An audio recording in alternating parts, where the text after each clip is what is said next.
Did everybody see that great rainbow yesterday? Yeah, that's for you. For you? Yeah.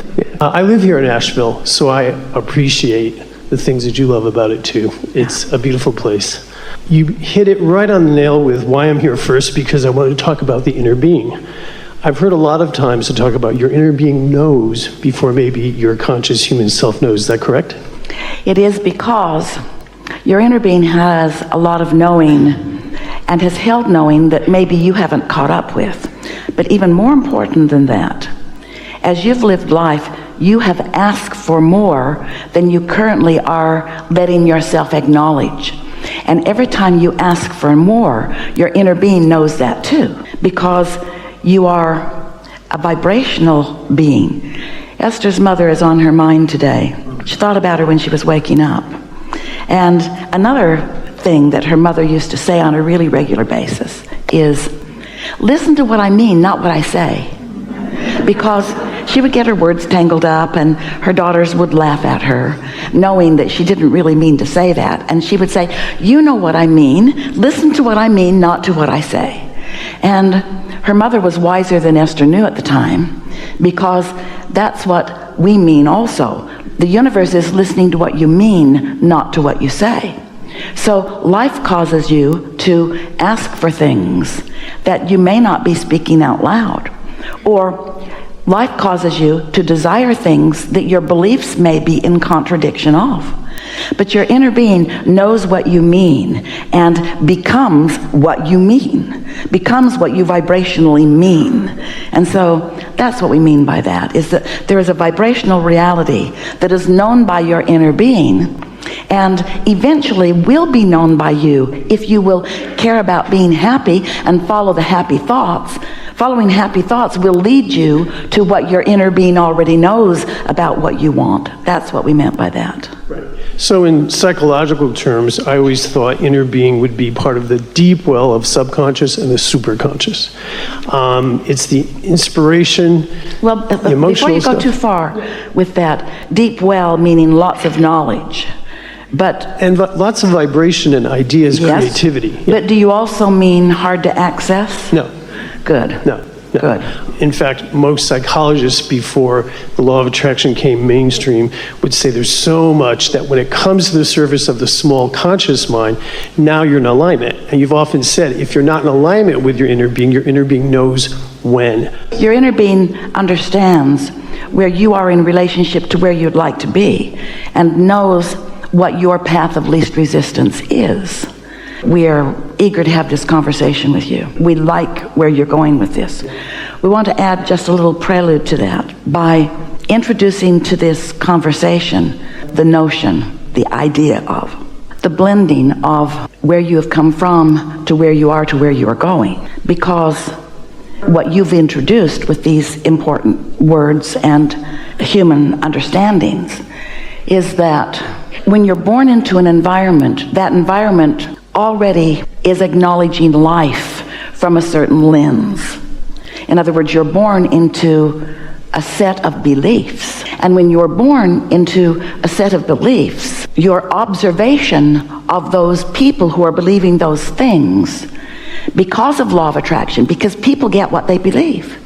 So when they believe it, they attract it. And when they attract it, they demonstrate it. And when you observe this demonstration of their beliefs, those beliefs become your beliefs when they didn't have to.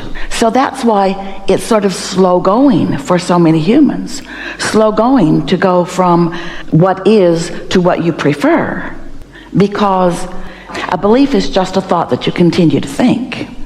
But you're introducing here, what about beliefs that I'm continuing to think that I don't even know that I'm continuing to think?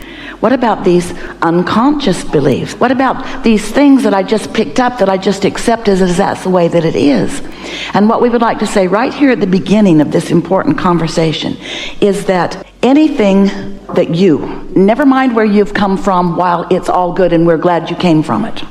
Never mind where you came from, and never mind what they believed or what they handed off to you in terms of beliefs. Never mind that for just a moment. Instead, see yourself as standing where you are on your way to what you so beautifully introduced with your first words here today. standing here on your way to the even more that you've become, so that rather than considering these beliefs that brought you here, if your emphasis could be upon where you're going from here, these beliefs would have less holding you back effect from your evolution that you want. Does that make sense to you? It's a looking forward sort of thing that we'll talk a lot about while we are together. So we just want to stick this one statement in, and then we want to hear more from you. When you're standing where you are and reaching for something more, that's when your emotions really kick in. And your emotions are the visceral, your feeling indicators of the vibrational variance in you, kind of resistance indicators. So if you have a belief, doesn't matter how long you've had it, or if you just hatched it, because it's easy to come to flawed, erroneous conclusions all day long. You don't need your mother to do that. So as you come to a belief about something, something's active in you that you're thinking about, and your inner being knows that it isn't what you mean. It isn't what you mean, it isn't where you're going, it's not who you really are, and it doesn't serve you. Then your emotional indicator is going to be one of negative emotion. And if it is in harmony with who you really are and where you're going, it's going to be one of positive emotion. So if you're feeling emotion about it, it's not buried deep. It's not subconscious or unconscious. If you're feeling emotion about it, it matters. And we're going to add another powerful statement. Ready? Only if you're feeling emotion about it does it matter. Because if you're not feeling any emotion about it, it's not a big player in your vibrational mix. Which leads us to the next important thing. We're here to wake you up so you'll feel your emotions. Because you feel them and don't like them, so you pretend you don't feel them. And Esther's mother wants to say to you, we know what you mean. In other words, law of attraction is not missing what your vibrational mix is. So that sounds like, even if you don't know, it's part of your point of attraction.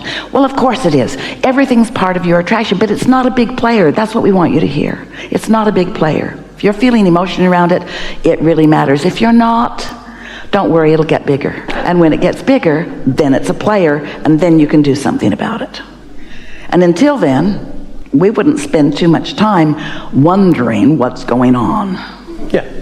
Inspiration comes so deep and so quickly and so rapidly for me, sometimes I have to turn it down. Why? It's the belief that there's not enough days in the hour. It's the belief that I can't do all the things I'm going to do. So we're going to put that aside right now, because I'm going to make the next part of this an intention. Well, if we were standing in your physical shoes, we wouldn't slough that off so easily, because those are not unconscious things that are hindering you. Those are conscious things that are hindering you. Well, let's talk about it then. I've got too much to do. That's a conscious belief that hinders you.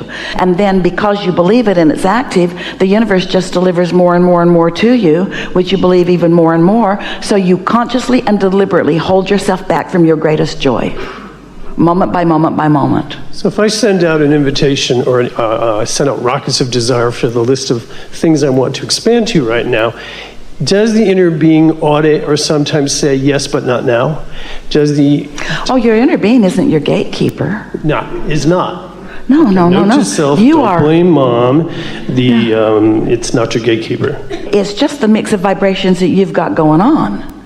It's sort of like, this is a really bulky way to say it, but it'll be easy to hear. That's like so many people that are wanting to control so many people through religion, and they will tell you, you can't tell while you're here. All of the judgment comes, good and bad, once you've reemerged into non-physical. Well, of course, nothing about that is accurate in any way, because all of that punishment or reward is self-inflicted, and you allow it right here in the moment of your emotions. So the reason that we offer that analogy is because there is no gatekeeper. There's just you letting yourself really be you to the furthest extent that you've allowed yourself to be, or not. And it doesn't mean that there are not infinite, non-physical, what you want to call angels and source and well-being that is rooting for you. There is all of that, but there is no gatekeeper. There's no one, there's no gate. There's no gate from which you should be held away from. There's no gate that's open to let you in, and there's no gate that's closed to keep you out. It's just you letting yourself move toward who you really are or not. You are your own gatekeeper. You are your own gate, and you have emotions that let you know about that. And sometimes people feel insecure about that because there is a certain security that people find from an insecure place that goes like this. I don't know what I'm doing. And I don't know really for sure what's right or wrong, for sure, because I'm kind of mixed up because so many people who have tried to guide me have different opinions about what that is.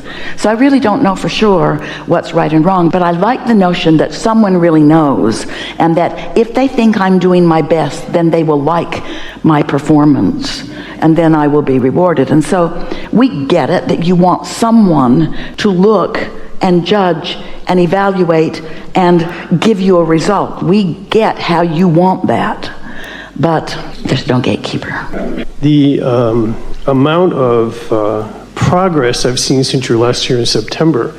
We talked about focusing out of pain. We talked about my mystic work, my dowsing. I'm a medium, I'm an artist. And that has expanded, and the conversation I've had with you for years about ill health is, it's gone. May we ask you a quick question? Can you hold that thought? Yeah. We want that thought. Does it feel to you that the expansion that you are describing, which is vivid and real and wonderful, does it feel to you that the expansion is more a product of your letting go of resistance and letting yourself move toward what was in your vibrational reality or your vortex? Does it feel like you've let go of resistance and moved to what you had already stored up? Or does it feel like you're launching more rockets? More rockets. And is it beginning to feel to you that as you're launching the rockets, you're right with them as you're launching them? Does it feel to you that you are launching a rocket with less gap between where you are and where you're going, because you've come to expect, you've come to allow, you've come to accept the rightness of you getting to choose? I'm having so much joy just putting it in the vortex and visualizing it. It almost doesn't flippin' matter if it comes in the 3D world. I'm in that place of loving the vortexual vibration. There's a big question that we are asking you I want to answer that because I said about, the rockets are new, but the old rockets are on board too, so there's like a whole army of rockets. So that continuity is there. Yeah.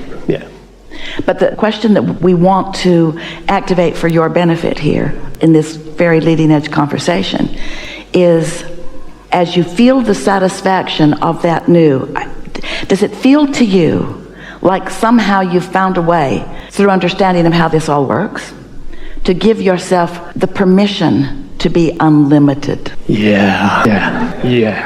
Is that open-endedness, and because you're there, we can feel that you are, because you're there, now you are truly source energy in a 3D world, but don't play down the 3D world. Okay, let's talk about that. Because you're a teacher to the core of your being, and you've come into this leading edge, which does manifest into see it, hear it, smell it, taste it, touch it. And something that is allowed to manifest fully is a further allowing than something that you've just dreamed.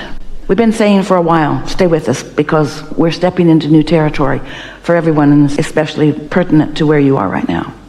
We talk about getting out ahead of it, and those just sound like words. And we'll talk today about what we mean by that. Segment intending is getting out ahead of it. Esther's daughter talked about going to work as a teenager at her first job, which was a 50s diner. And on her way to work, we were just talking about segment intending. So on her 20-minute drive, she would think about what was going to happen when she got there. It's going to be fun. Great people are going to sit in my section. We're going to have a really good time. They're going to like me. I'm going to like them. I'm going to have fun with the cooks today. And as she would prepave like that, she would have a wonderful evening at work. But on days that she was too rushed and didn't take the time, or was talking to someone on the phone or doing something else and not prepaving, those evenings did not turn out even close to as well. And she began to really understand that prepaving works. And today we want to say prepaving is getting out ahead of it.